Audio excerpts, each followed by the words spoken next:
저는 그런 부분을 이제 강조하는 이유가 뭐냐면, 그게 이제 고객님들에 대한 이런, 저는 예의라고 생각해요.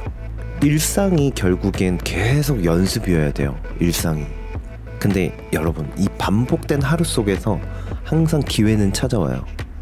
근데 우리가 대부분 이 반복에 익숙해져 있다 보니까 이 기회를 잃어요. 이 팀워크에 대한 이 시간적 개념과 속도를 저는 조율하려고 되게 많이 애쓸 것 같아요.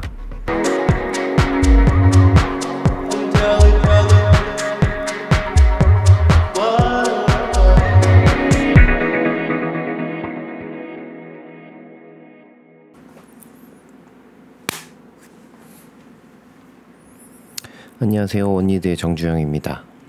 전편에 이어서 균형의 작업적인 부분, 이제 매장에 큰 샵을 운영하시는 분들이나 혹은 이제 샵을 운영하시는 분들에 한해서 이제 다룰 수 있는 주제들을 가지고 왔어요.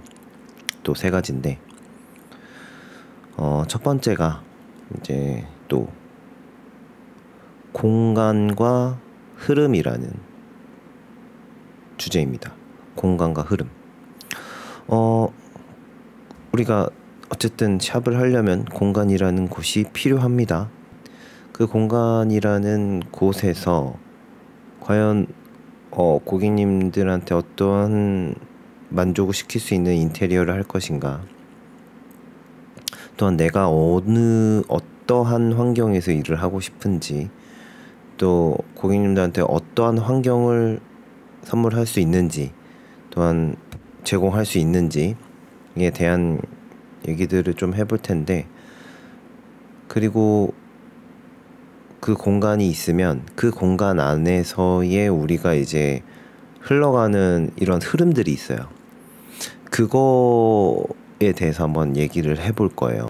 공간을 사람만의 취향 차이가 있고 개성 차이가 있기 때문에 뭐 어떤 게 옳다 그르다라는 걸 얘기하고 싶은 건 없고, 다만 이제 그 공간을 과연 본인의 스타일에 맞게 어떻게 꾸미는지, 또한 그래도 이거는 하면 안 된다 라는 개념이 있을 거예요.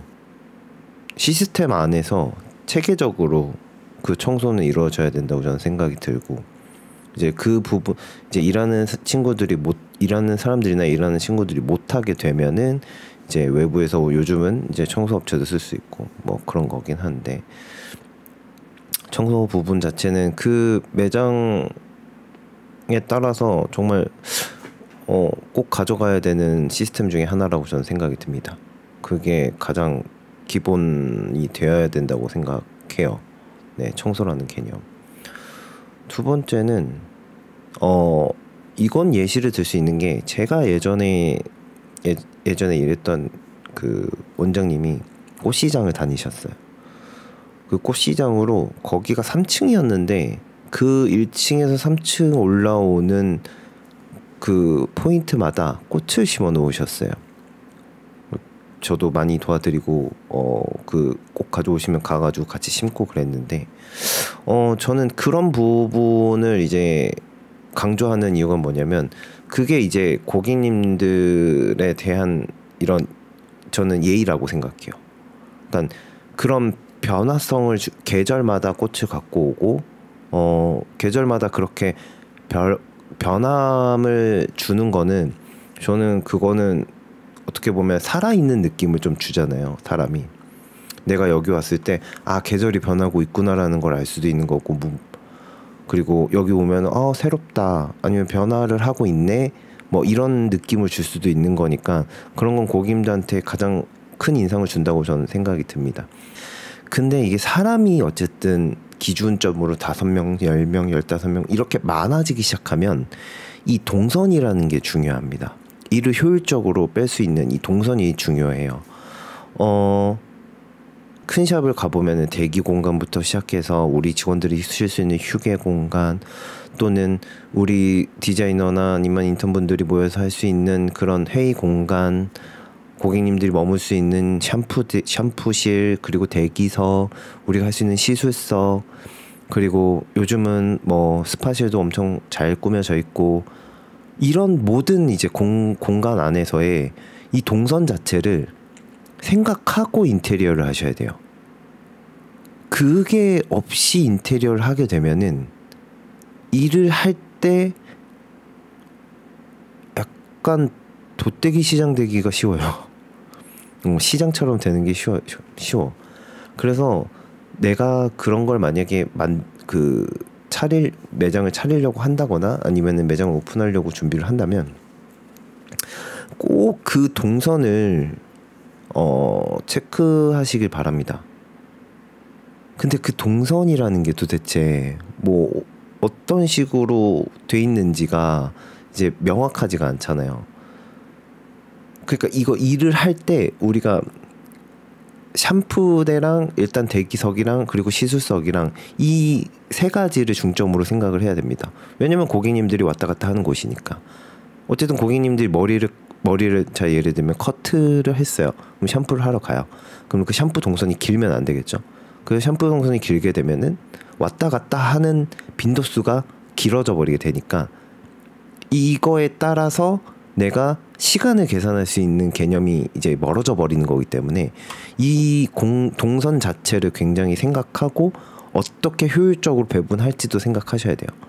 마치 커트를 마치 도에도를 그리듯이 그런 식으로 하셔야 됩니다. 그래야지 본인이 나중에 일할 때 편해요. 이 직원들이 일할 때 편합니다. 그러니까 그런 편함을 조금 제공하고 싶으면 그 인테리어 딱 뭐 건물이나 이런 걸 샵을 골랐을 때 그 동선 자체를 본인이 이제 설정할 줄 아셔야 돼요. 저는 그건 중요하다고 생각합니다. 안 그러면은 그런 사소한 거 하나에서 불평불만이 생기기 시작하거든요. 그런 동선 자체에서 이 공간과 이 흐름이라는 동선 안에서 여러분들이 잘 이 균형을 맞춰서 잘 만드시길 저는 권해드립니다. 이거를 이제 디테일하게 다 설명을 하려면 좀 길어지긴 해요. 굉장히 많긴 한데 이거는 말로 설명하기가 한계가 있어요. 내가 뭔가 이 움직이는 뭐 동선이라는 거를 보여줘야 되는 건데 나중에 시간이 되고 기회가 된다면 이걸 조금 더 자세하게 풀어서 설명을 해드리겠습니다. 그 다음 다룰 이제 두 번째 주제는 우리가 반복과 새로움, 익숙함과 새거, 익숙한 거, 새거, 약간 그런 느낌이라고 생각하시면 되는데 우리가 솔직히 우리 미용을 하시는 분들은 반복된 삶을 살고 계시죠. 그렇죠? 매일매일 출근을 해서 머리 자르고 염색하고 펌하고 클리닉하고 하고 샴푸하고 계속 똑같은 삶을 살고 계세요. 맞아요.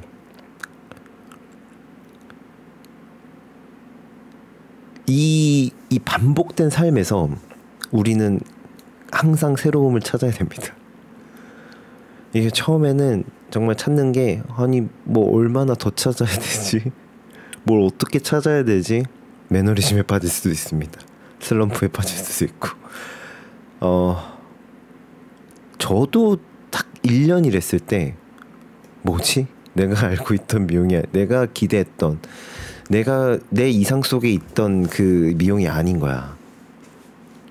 현실에 부딪히니까 정말 슬럼프가 1년째 딱 됐을 때 이거 뭐지? 도대체 이걸 어떻게 타파해야 되는 거지라는 질문을 1년차 때 한 적이 있는데 정말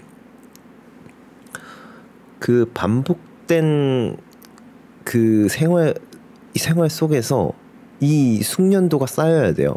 근데 정말 반복만 되잖아요. 그럼 난 기계와 다를 바가 없습니다. 그냥 기계가 돼요. 근데 그 기계적인 태도를 타파하기 위해선 나한테 계속 물어봐야 돼. 아니면 정말 나한테 질문하는 걸 못하면 타인에게라도 질문을 해야 돼. 그러니까 그러면서 계속 하루하루 쌓아가야 됩니다. 하루하루. 제가 이게 하루하루 쌓아가야 되는데 그 하루하루 쌓아가는 게 힘들어지면 결국 일이 잘 안 됩니다. 네, 힘들어요. 그게. 그래서 주변에 만약에 뭐 10년, 20년씩 일하고 있으신 분들 보면 대단하잖아요. 그분들 그걸 그냥 대충 만들어진 게 아니에요. 그분들도 하루하루 그렇게 살아내 가면서 그렇게 만들어진 거기 때문에 일상이 결국엔 계속 연습이어야 돼요. 일상이 반복된 하루 속에서. 근데 여러분, 이 반복된 하루 속에서 항상 기회는 찾아와요. 이 반복된 하루 속에서 어떠한 기회는 찾아옵니다. 근데 우리가 대부분 이 반복에 익숙해져 있다 보니까 이 기회를 잃어요. 이 기회가 온지 모르거든. 왜냐면 난 반복된 삶을 계속 살고 있으니까. 그래서 우린 이 반복된 삶 속에서 가끔씩, 진짜 가끔씩이라도 이 새로운 걸 계속 찾아야 돼. 이게 미용에 국한되어 있을 뿐 아니라 미용하신 어떠한 직업을 하시든 이 반복된 삶에서 무엇인가 내가 놀러를 가시는 분들도 있고, 우리가 놀러를 못 간다면 그 공간 안에서 새로운 걸 찾아야 돼요. 새로운 걸 못 찾겠잖아? 네, 그래도 찾아야 돼요. 그래도 찾아야 돼. 이게 찾는 게 정말 제가 찾으라고만 얘기를 할 수밖에 없는 이유가 뭐냐면 너무 다양해요. 너무 많아서. 예를 들면 진짜 정말 저는 좀 집요했던 부분이 있었던 게, 이 샴푸를 처음에 배울 때도 그랬고, 이 부분을 어떻게 만족시켜드리지? 그래서 좀 느렸어요. 답답했어요. 이 부분을 어떻게 만족시켜드리지? 이런 거를 좀 이제 혼자서 이렇게 연구하다 보니까 내 세계 속에서 빠지는 경우도 있었는데 그러지 마십시오. 네. 근데 그런 시간도 좀 필요하긴 한데, 예. 그런 시간도 좀 필요하긴 하지만 너무 깊게 빠지지 마십시오. 어쨌든 그런 반복된 생활 패턴 속에서 우리가 새로운 걸 찾는다라는 건 굉장히 힘든 일이에요. 왜냐면 젖어들기 좋은, 이제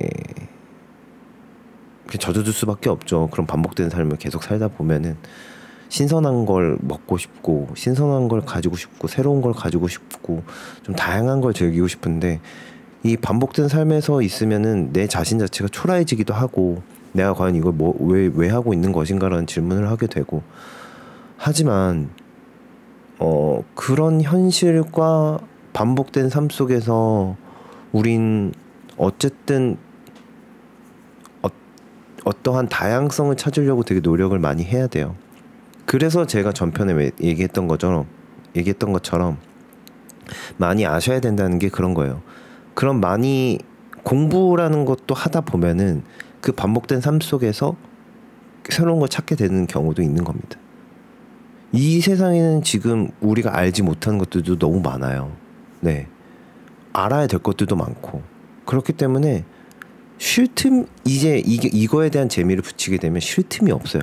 이 새로운 거에 대한 쉴 틈이 없기 때문에 여러분들도 어떠한 반복된 삶에서 이제 나오시는 연습을 조금씩 하셔야 돼요. 그래야지 내 주변 사람이 그렇게 반복된 삶에서 피폐해져 가고 있음에도 불구하고 우리는 계속 새로운 걸 찾아야 돼요. 네, 그래야지 이 흐름 속에서 새로운 걸 찾으면 그 기회는 분명히 올 거라고 저는 생각이 듭니다. 반복된 삶 속에서 노력을 하고 숙달하고 연습하고 하고 있다 보면은 전 반드시 기회는 올 수 있다라고 생각이 들어요.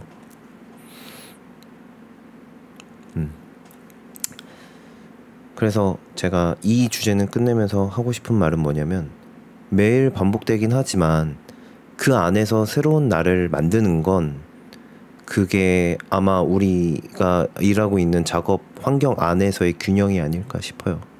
네. 미용하시는 분들한테는 고객님들한테도 그 부분을 찾을 수 있거든요. 고객님들과 대화를 하면서 그 부분을 찾기가 너무 좋은 이 좋은 환경이 있잖아요. 그 안에서 부디 지치지 마시고 꼭 찾아 나가시길 바라겠습니다. 그 다음의 주제가 이제 시간과 속도입니다. 시간과 속도. 이 시간과 속도, 솔직히 우리가 미용 일을 하면은 이 시간 체크를 되게 많이 해야 돼요. 그리고 속도도 내가 이 아까 동선이나 이런 거에 비해 이런 거에 따라서 이 균형에 따라서 내가 이 속도도 어쨌든 빠르게 할 때도 있고 천천히 할 때도 있고 아니면 그거에 맞춰서 항상 우리가 생각을 해야 돼요. 내가 정해진 타임에만 계획한 대로만 된다면 정말 너무 좋을 것 같지만 그러지 않을 때가 많거든요. 그러지 않을 때가 많습니다. 그런 변수들이 많기 때문에 이 시간과 속도에 대한 개념은 우리가 솔직히 우리나라는 뭐 우리나라뿐만 아니라 다른 나라에도 빠름이 있지만 우리나라는 아무래도 경제성장이나 산업혁명 이후로 6.25 전쟁 이후로 굉장히 빠른 시대에 빨리빨리 하는 문화 자체가 뭐 옛날부터 있긴 했지만 지금 이제 근대화 오면서 굉장히 심해지긴 했었거든요. 이 빨리빨리의 문화가. 그러다 보니까 고객님들도 빠르고 선생님들도 빠르고 이게 평행했던 시대였어요. 그러다 보니까 우리가 빨리빨리만 하다 보면은 어떠한 걸 놓치고 가긴 합니다. 네. 그래서 우리가 지금 이제는 조금 그거를 균형을 잡으려고 하는 거고, 지금 제가 예상하기로는 앞으로 다가올 시대에서는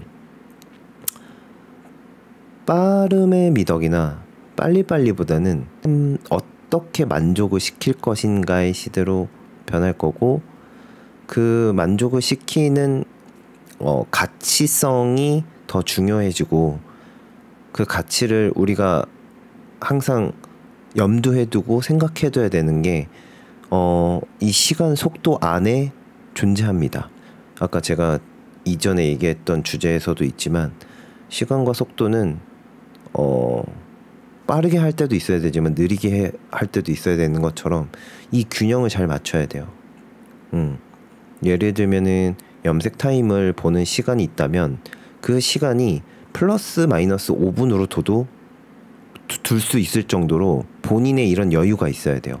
그렇지 않으면 내 일의 패턴이 그냥 기계화돼 버려요. 그 기계화 되기 시작하면은 내가 고객한테 베풀 수 있는 진정성이 떨어져 버립니다. 그래서 우리가 만약에 일을 하는데 빨리빨리 해야 된다라는 만약에 그런 말을 많이 들으셨다면 내가 차분해지려고 노력하는 것도 있으셔야 돼요. 저는 개인적으로 되게 느린 사람이었어요. 일을 이제 근데 매장은 엄청 바쁜 이제 매장이었고 그러다 보니까 거기에서 오는 괴리감이 되게 컸었고 빨리빨리 하려고 저도 이제 따라가다 보니까 그게 저는 잘 안 되더라고요. 어쨌든 해내긴 하는데 그 후에 따라오는 약간 이런 피드백들이 항상 있었죠.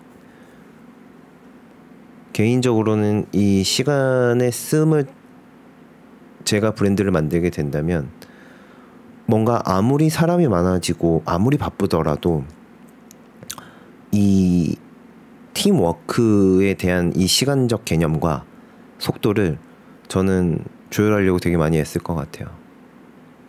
그게 되게 필요하거든요. 그러려면은 직원들과의 이런 커뮤니케이션이 되게 중요한 겁니다. 네.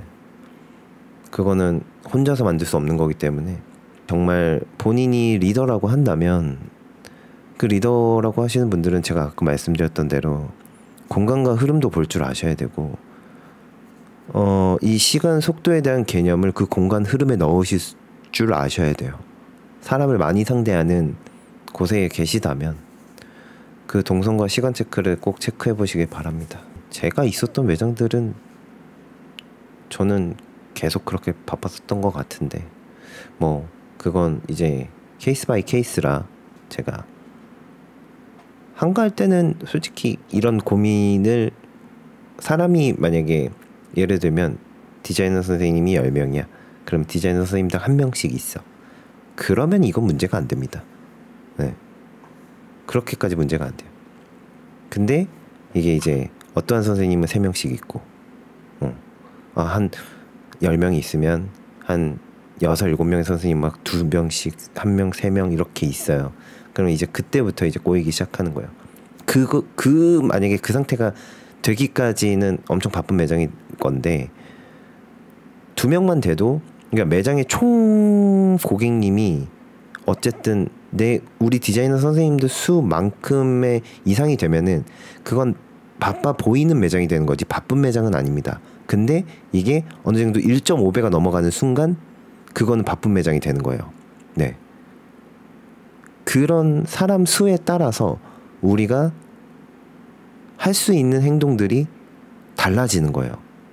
그러니까 그런 동선부터 시작해서 그 반복된 패턴 그리고 그 시간을 쓰는 거에 따라서 우리는 이 흐름을 만들고 그 안에서 새로움을 찾아야 됩니다.